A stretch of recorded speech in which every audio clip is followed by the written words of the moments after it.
السلام عليكم ورحمة الله وبركاته.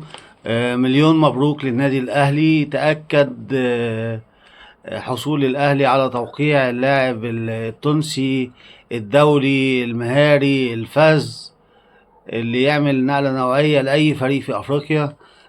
محمد علي بن رمضان، لاعب وناشئ الترجي. بعد مفاوضات ومباحثات في الارقام اللي هياخدها النادي المجري اللي هو بيلعب فيه، اللي هو بقاله سنه. ومحمد بن رمضان اللي ما يعرفوش، هو ناشئ في نادي الترجي، كان في الناشئين في الاكاديميه وهو صغير 2004. عنده 25 سنه. اتصعد للفريق الاول للترجي 2018. حصل على الثنائيه التاريخيه لدوري ابطال افريقيا مع الترجي 2018 و2019.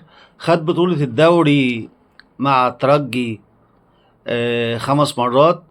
هياخد النادي المجري هياخد 2 مليون دولار على الاهلي 4 سنين. اول سنه مليون و100 الف دولار، تاني سنه مليون و200 الف دولار، تالت سنه مليون و300 ألف دولار، رابع سنة مليون و400 ألف دولار. يعني معدل كل سنة هيزيد 100 ألف دولار، غير بقى مميزات وحاجات تانية، مبالغ تانية إضافية زي بونص كده هياخدها في حالة الفوز في الدوري. هياخد كام في حالة أبطال أفريقيا؟ هياخد كام؟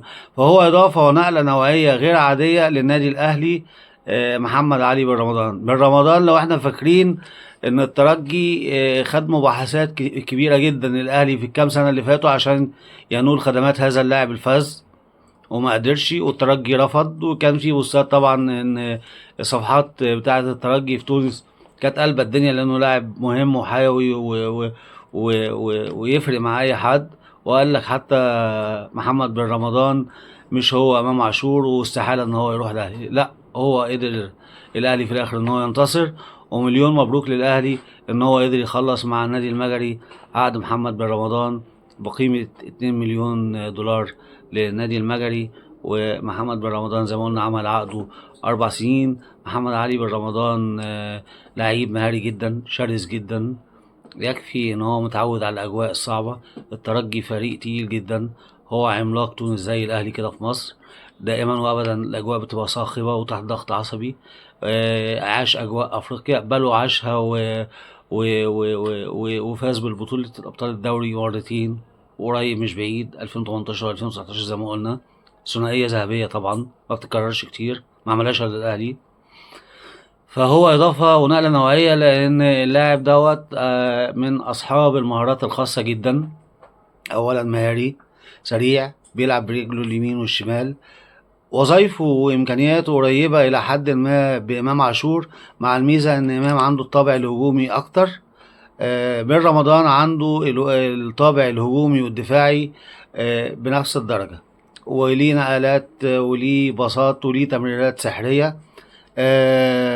وليه اهداف مؤثره، وليه اللي هي الاسيست للاعبين في الامام بارقام كبيره.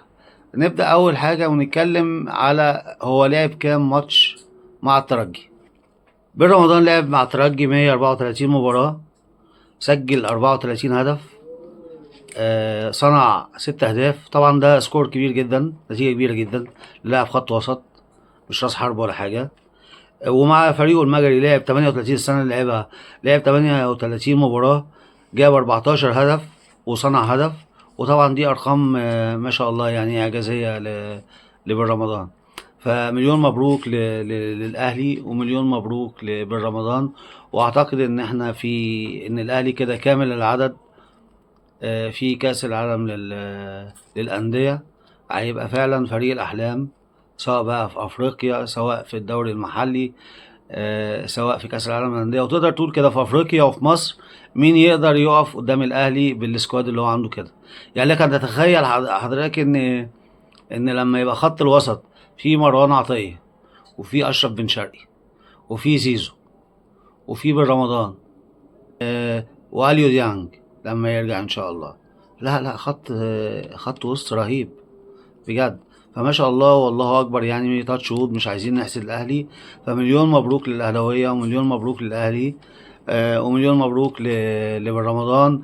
هو تاني جوهرة تيجي للأهلي في السنوات الأخيرة من الشقيقة الحبيبة دولة تونس، علي معلول علولو، نجم وأسطورة الأهلي، ونضم لهم بإذن الله يبقوا ثنائية ملهمش حل بإذن الله هو وبن رمضان. مليون مبروك يا أهلاوية، وإن شاء الله منتظرين أداء مختلف ونتائج ولا أروع.